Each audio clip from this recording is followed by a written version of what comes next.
Welcome to the Accomplish More podcast, created specifically for the small business owner who doesn't think small.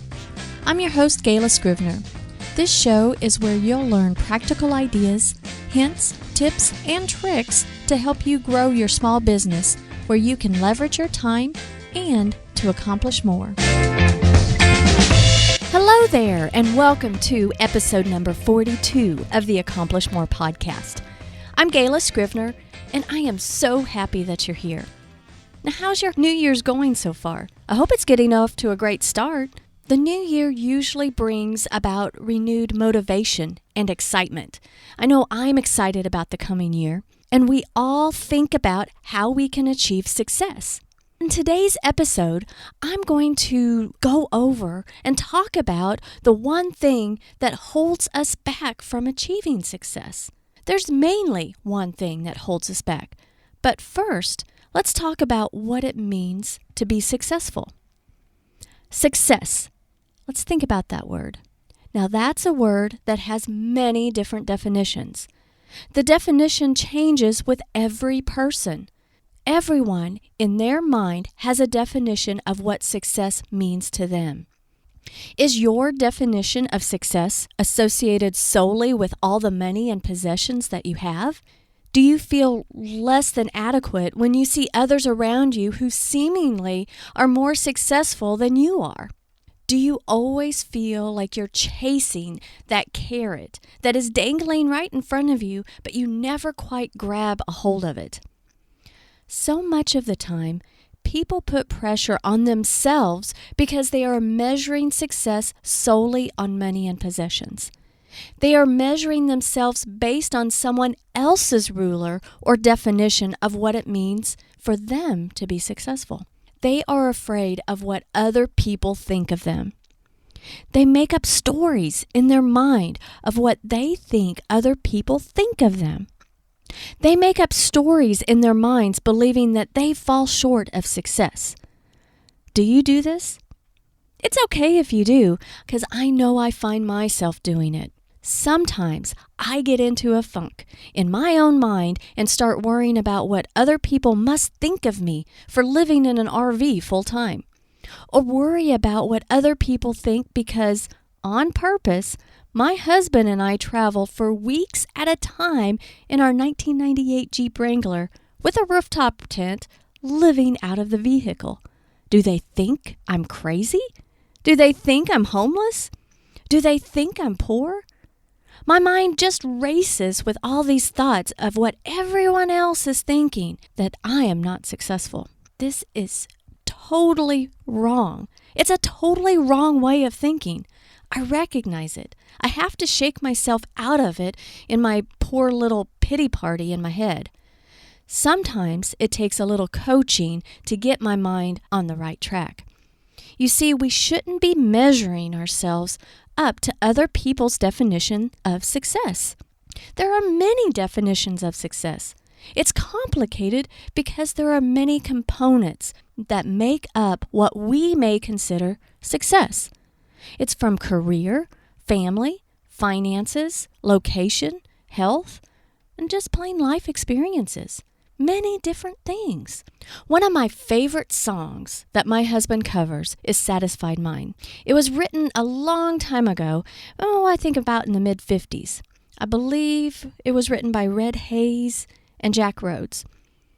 Many artists have released the song on their albums, from Porter Wagoner, who went number one with it in, I believe, 1955. Ella Fitzgerald covered it, The Byrds, Bob Dylan, and Danny Gatton, Willie Nelson, and even Johnny Cash, just to name a few. But my favorite version was done by Marty Stewart. I'll have a link to it in the show notes. When Robert was working up the song to play out and about, he'd listen to it over and over and over until he got it down. Then he puts his own spin to it. Now, Satisfied Mind has wonderful lyrics that go right in line with thinking about the definition of success in your own mind. Let me recite the lyrics. Now, I'm not going to even attempt to sing because I can't carry a tune at all. My creativity didn't fall in the musical category. I'm married to a musician, so I don't have to be one, too. Moving on. Here we go. Listen carefully to the lyrics. How many times have you heard someone say, "If I had his money, I could do things my way"? But little they know that it's hard to find one rich man in 10 with a satisfied mind. Once I was waiting in fortune and fame, everything I dreamed for to get a start in life's game. But suddenly it happened. I lost every dime. But I'm richer by far with a satisfied mind. Money can't buy back your youth when you're old, or a friend when you're lonely, or a love that's grown cold. The wealthiest person is a pauper at times, compared to the man with a satisfied mind. When life has ended, my tune has run out, my friends and my loved ones I'll leave, there's no doubt. But there's one thing for certain, when it comes my time, I'll leave this old world with a satisfied mind. The reason why I like this so much is that it grounds me when I'm feeling uneasy and sad about where I'm at compared to where I want to be. It reminds me that I shouldn't be comparing my life with what I perceive other people's definition of success is. I need to focus on my definition of success. Let's break it down a bit. Stop and really think what your definition of success is. Don't compare with what others think the definition of success is. Truly look inside yourself. What does success look like to you, in your mind? What would give you a satisfied mind? This reminds me of what marketing guru Frank Kern teaches. You should break it down to your perfect day. He calls it your core influence. He encourages you to ask yourself this: if there were no limitations or consequences, what would your average perfect day look like? When he refers to limitations, he means there are no geographical, financial, health, or people holding you back. With consequences, meaning that you aren't doing something that will get you in trouble or harmful to you. And average, he defines as you could be doing that stuff that you imagine without getting sick of it. When you think of your perfect day, don't think of the stuff that you'll have. Think about what you're experiencing, what your feelings are. What are your thoughts? What are the conversations like that you have with others? Drill down to the mundane. What does your house look like? What does it smell like? What will you be doing in the morning? What are your thoughts running through your mind? The more detailed you are, the more profound your outcome will be. I was at a conference a few years ago when everyone in the room was challenged to do this exercise. We were to get out our notebooks and just free write our perfect day. Very hard to do in a short amount of time and be put on the spot like that, but also beneficial to be put on the spot like that. You start to really get down on paper what you're feeling. Now, I challenge you to give yourself a mini retreat. Set aside some alone time to grab a notebook and start to write down what your perfect day would look like. Be detailed. Start with what it would look like when you get up in the morning until you go to bed at night. Include smells, thoughts, conversations, who you'll be hanging around with, feelings. Be detailed. Where would you live? What would you be eating? Who are you with? What would your workday look like? When would you start work? When would you leave work? Your mini retreat may take an hour. It may take several hours. That all depends on you. But get it down on paper. Do this for yourself. You don't need to show this to anyone, but it is important to get it out of your head and written down on paper.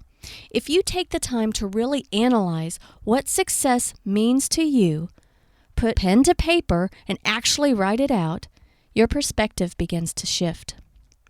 All this talk about success and how you define success leads me up to talking about the biggest obstacle that you have in achieving your success. You see, most of the time when we get into a funk, we start blaming things like the economy or the job that you're stuck in or the area where you live. All these things you might think are holding you back. Maybe you're blaming your family for holding you back. That may be bad to say, but be honest with yourself. What are those underlying factors that you are blaming for holding you back? On one hand, take a look at your perfect day. On the other hand, answer the question, truthfully, what's holding you back? It's not what's holding you back, but who's holding you back. You are the only one that limits your progress in achieving the success that you desire. We all have them, limiting beliefs. We place ourselves in a little box. Maybe we say to ourselves, I can't market my business because I'm not tech savvy. I also hear from others something like, I wish I could travel, but maybe someday when I retire. Maybe you have income goals, but you're always falling short. Do you have limiting beliefs in yourself that you can really achieve those income goals? Maybe you can't imagine yourself achieving the goal that you've set. Are you self-sabotaging your goals that you've set for yourself because you have this tinge in the back of your mind that you aren't really going to achieve them? Our thoughts are powerful. They can move us toward growth, keep us in status quo, or even toward destruction. When I did my perfect day exercise a couple of years ago, I didn't get that far in my day. We didn't have time during the session to even really complete it. Although we were encouraged to go back to our hotel room and do so, I didn't. I thought I could just keep it all in my head. I recently pulled out my notebook and looked back on what I had written. You know what I realized? There are many components of my perfect day already in place. Things like achieving a work-from-anywhere lifestyle. Not that choosing that type of lifestyle is easy. It's exciting and challenging, and sometimes wet and soggy, or cold and snowy, and even hot and sweaty. But with all these experiences, that each one of them are amazing. And Robert and I haven't even scratched the surface of where we want to go and what we want to see. And speaking of Robert, I couldn't have a better person to have these experiences with. He is much more of a free spirit than I am. I'm more rigid in systems and processes, which are important as well. Our blend of free spirit and order really balances out things for us, and it works for us. Most of what I was writing about in my perfect day was spending time in nature and with Robert. We do that already. Maybe not as often as we'd like, but we certainly aren't tied to a cubicle or a punch clock like we used to be. We are working to live the work-from-anywhere lifestyle. The thing that I realized when I was reading my perfect day exercise from a couple of years ago was I never went back to the hotel room and finished out my day. I didn't write out the things like what my workday would look like. What would I be doing? The conversations I'd have with my staff and my clients. What my afternoon and my evenings would look like.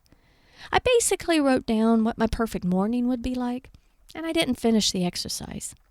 I started thinking, and I'm going to stick my neck out there and just tell you and be honest with you, that I don't think I finished the exercise because I was afraid. Yep, silly as it may sound, I was limiting myself. Thinking about what you want isn't enough. Writing it down is a whole other thing. Writing is the first step of things coming to reality. Why do you think that written goals are achieved much more often than if you just declare them? Why is journaling so powerful? The act of writing down things like what you desire, what you are grateful for, and how you'd like things to be puts you on a journey of moving forward to your success that you've defined for yourself. We are very early into the new year, still fresh in starting our goals. I think it's important to make the time for your mini retreat, time for yourself. Get down on paper what your perfect day is. This will shape your definition of what success really means to you. Don't worry about what others think success is.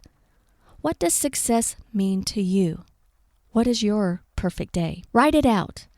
I'd venture to guess that most who's listening won't even take the time to do it. Maybe you're just too busy. Or maybe you're self-sabotaging yourself and holding yourself back in achieving the success that you desire. That may be bold of me to say, but that's what I realized in myself. I recognized that in order to move forward with my 2019 strategy, in order to truly achieve my goals, I needed to nail down what success really looked like to me.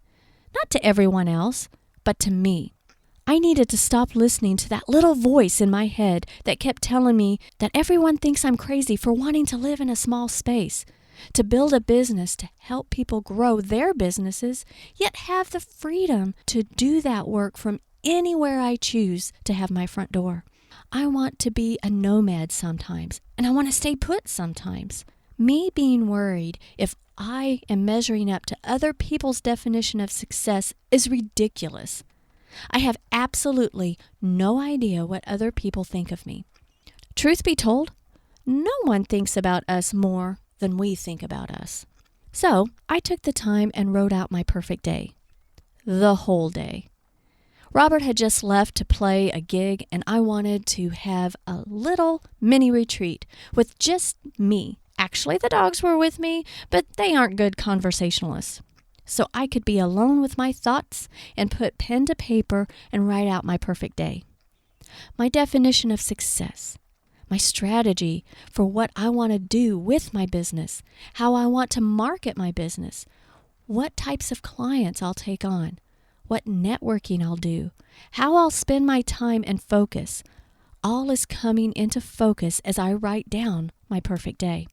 It is so worth the time. For me, I know that by doing it, I will accomplish more. I will use my time and resources wiser. I have a vision to work forward. Are you up for the challenge? Are you going to make time for yourself to take the first step in getting out of your own way to your success? Will you actually write down your perfect day? Drop me a note. I'd love to hear from you. Now, the details of your perfect day may be very private. It should be a raw and honest depiction of your perfect day. A day without limitations or consequences, a day that you wouldn't get tired of repeating. I'm not asking you to share with me the details of your perfect day. Just drop me a note and let me know that you did the exercise. What was your biggest takeaway? Simply go to my website, GaylaScrivener.com, and go to the contact page and fill out the little form to email me. Remember, what was your biggest takeaway in writing down your perfect day? Well, that's going to wrap it up for today, and I'm glad you joined me. And here's to achieving your success. Talk to you soon.